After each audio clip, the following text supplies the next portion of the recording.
Roman society was one of the most structured and hierarchical in the ancient world, shaped by centuries of tradition, legal codes, and military expansion.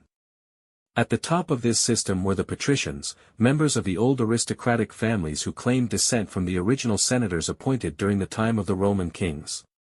These elite families owned vast estates, had enormous political influence, and dominated the most prestigious priesthoods and magistracies. Below them were the plebeians, the broad class of common citizens, including small farmers, artisans, laborers, and merchants.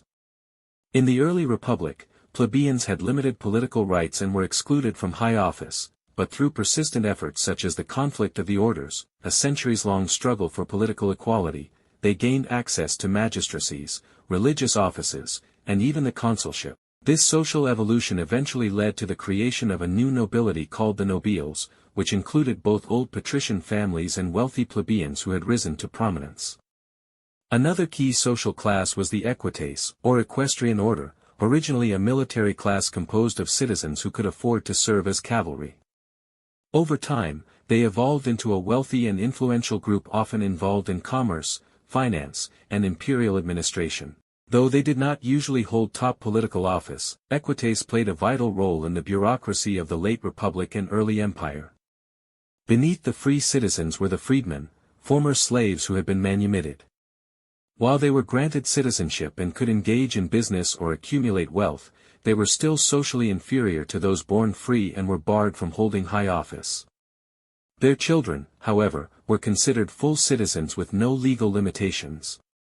At the bottom of the social hierarchy were the slaves, who had no legal personhood and were considered property.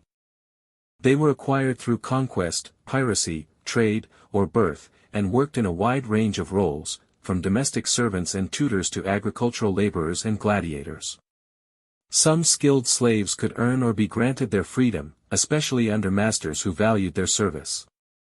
The basic unit of Roman society was the familia, led by the paterfamilias, the male head who held almost absolute authority over his household, including the power of life and death. Roman law and custom were deeply patriarchal. Women were under the legal control of their fathers or husbands and could not vote or hold office, but many managed estates, influenced family decisions, and occasionally wielded considerable informal power, especially in elite circles.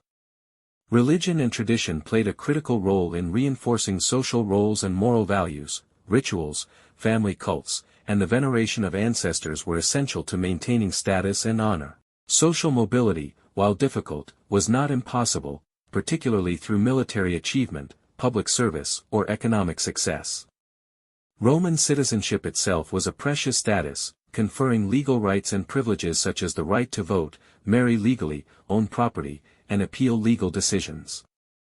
Initially restricted to the city of Rome, citizenship expanded over the centuries to include allies in Italy and eventually, under Emperor Caracalla's Constitutio Antoniniana in 212 AD, all free inhabitants of the Roman Empire.